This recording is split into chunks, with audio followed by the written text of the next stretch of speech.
Okay, here we go. So now we're gonna go into the camper and the back build out. Oh, for heaven's sakes, who's calling me? Nobody of importance. All right, so backstory is I've been overlanding probably for 4 years maybe now. 3 years, I can't really remember, it doesn't matter. What is this, 2026? 23 maybe, 22. I'm ex-military. I was married for 16 years, got divorced in 24. Have 3 kids and a dog now. Kids are all grown except for one, she's still in high school. I started out with an iCamper on the back of an F-150. It was great. It fit the 2 kids at a time and the ex-wife. It was on a 2017 F-150. It was great, but it had 2-wheel drive. And I wasn't really into the off-roading yet. I was just nice to camp. I didn't want a camper, and it was cheaper. And so we had that for a while. We rock climbed, and before that we kayaked and did overnight kayak trips, and also through hike. And then divorce happened. Got rid of the F-150 before the divorce though, got to Tacoma. Because when I used to be a teacher and one of my ex-students was like, hey, Casey, you need to go get yourself a Tacoma. And I was like, I ain't getting a small truck. But it's been the best thing ever. It fits my personality and my size per se. So put a Kuat rack on the Tacoma, and then I put the iCamper on there for a little while. Took the iCamper off and put a Nature Nest, I think so, wedge off of Amazon. So if anybody's wanting to just get into it, that's probably your best route. I had it for a year or so, never leaked, didn't have any problems. It's heavy, but other than that, and it's smaller. It's a pretty budget-friendly RTT. And then I went out to the Moore Expo in 25, and Extrusion Overland sold me on their rack. And their concept of a camper like GFC and Super Pacific and what's it, Dirt Box and Alucab. Those are like the main ones of a truck camper. So I got the Overland Extrusion exoskeleton, slapped MOLLE panels around it, and then built the access gate so that way I could secure my items. And long story short, I totally changed out of Extrusion, and just because of personal reasons, nothing against them. Their rack is freaking astronomically awesome. I don't know if that's the right word. It's just a very high quality built rack that has a lot of customization you can do to it per se. But their panels to make it enclosed and they're all in one kind of fell behind. So I went to Google and I looked up campers again. And I went back to GoFast because GoFast was something that always drew my attention. When I went down to the Red River Gorge from Ohio, when we went down climbing or hiking. First we went down there hiking, then we went down to climb. And I seen one and I was like, holy cows, what is that? And then I was like, it's amazing. And then, oh yeah, Lone Peak. And then Lone Peak came out, and then they had a pass-through to where you can have the capability to be able to get up and down in your camper while you're sleeping, so you don't have to wake someone else up, which was the only reason I didn't like to GoFast. And then when I looked on the internet, I went to GoFast and I was like, let's see what they got nowadays. Because Lone Peak's, they're not expensive, they're just got a bunch of, you know, it's like a la carte of different things you can do to it. And I want something light and very practical. I'm a minimalist. Not that I won't speak it bad about any company because they all seem to do well. Everyone has their own problems. The only thing I say is work on communication with some companies.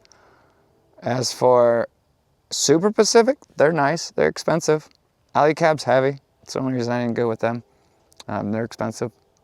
And then you got this new tune out. If I'd do it over again, I'd probably do a tune, even though they're money. I'd have to look at their weight. I can't remember their weight, but they're just, I don't know. They're pretty wicked looking. They're more of a camper, not a off-road. So, yeah, I don't know. Tune came out afterwards, so whatever. Anyways, Go Fast released their Max, and I was completely sold. And so then I just went and looked, and it was everything I wanted, because I'd already done build-outs in the back of the truck. I had solar, had power, and I just wanted to see about if they had a pass-through. And once I seen the pass-through, I called them up and ordered one. And the V2 Max is what I currently have. So I sold the Kuat rack, I sold the Nature Nest. If anybody's looking or wanting, I have the exoskeleton for a 5-foot Tacoma. And I have 6 Molly panels for like 3 on each side. And then there's 3 for the back that I built a gate. And you can just run a lock through it, no one can get into it. Does not have a camper though. So that's about, and then I guess that goes to the camper. So I bought the GFC V2 Max back in, I think, November. And I picked it up in Montana in March. So if anybody is looking to order one, I know they're backdated pretty hard right now, but they are picking up production or whatnot. And so there's that. But I would recommend driving out. Everybody's like, why'd you drive from Ohio out to Montana? Well, it's pretty simple, if you have the time. There's not too many places nearby. I think one was clear on the east side of PA. One was out in Kansas City, and then one was in North Carolina or South Carolina. It would have costed me $2,000 extra, basically, to have it shipped to one of those places, and then I would have had to have paid taxes. And if I'm incorrect on any of that, I apologize. But so, and then I did the math. I was like, okay, if I drive out there, how much is it going to cost me in gas? Now, this is before freaking, the country decided to do what they want to do and raise whatever. I'm not going to get into politics on here. But gas prices went up, thank God, after. So then I didn't have to spend a fortune going out there. So I went out there, and the only thing you have to pay when you go out there is gas, and then I think their install fee of $100, $200, and that was it. No taxes, no nothing. And then you got to meet their staff. Their staff was amazing. And they let me get sorry, I twisted my ankle this morning. They let me set the truck up in the parking lot, and then they actually fed me lunch. That was pretty nice of them. And then they showed me a couple spots to take off and go. Hear them gunshots? All right, so there's that. And then you get into the second part, I guess, is you can see these square little things. It's the best vessel. It's an amazing system. It's a little pricey, but I built, with the F-150, I had built my own slide-out system with 4 60-inch slides, heavy duty. They're heavy, like 20 pounds a pop. And then plywood. It worked well for what it was worth, but you had no bed space. And then went to Tacoma, and I had 2 there, or 1, I can't remember. I had like 1, 2, 3, 4 different versions of a truck slide out, build out. I should have started this YouTube stuff a long time ago, because there would have been a lot of good quality videos of builds and whatnot. But, you know, it is what it is.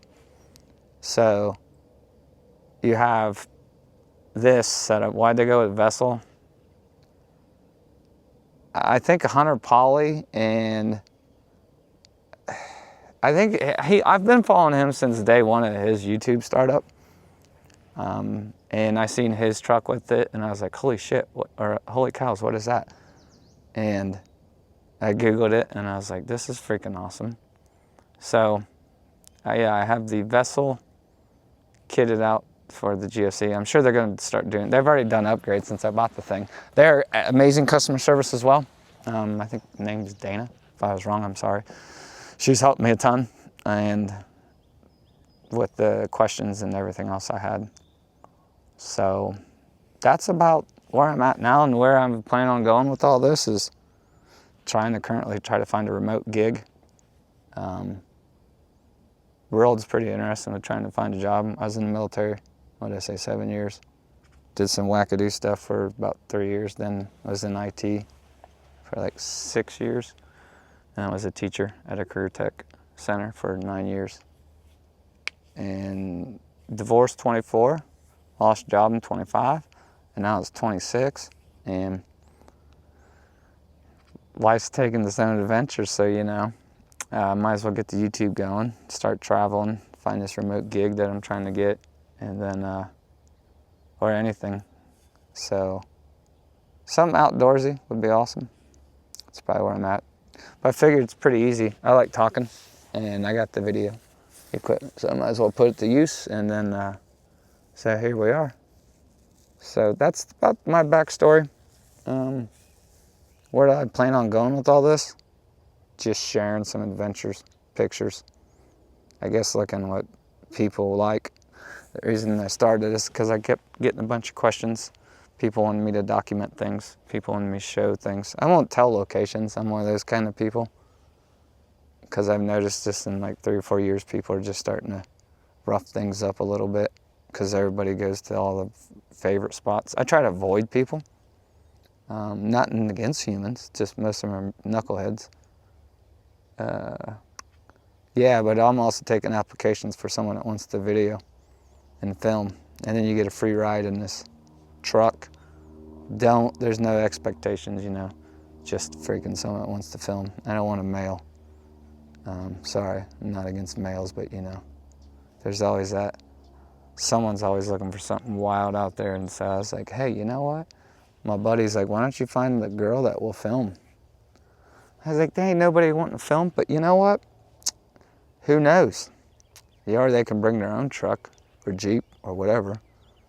And as long as they like to film. I like to film, but I also like to drive, so it's hard to film and drive, but you can do it. It just takes more work. But then again, riding solo with Dingo is pretty sweet too. So, yeah, so that's the truck. If anybody has any questions, I guess just leave them comments or message me. It's 21 Tacoma with a GFC V2 Max, and then it's kitted out with the Vessel outdoor system. And Rambo is back out shooting his guns again.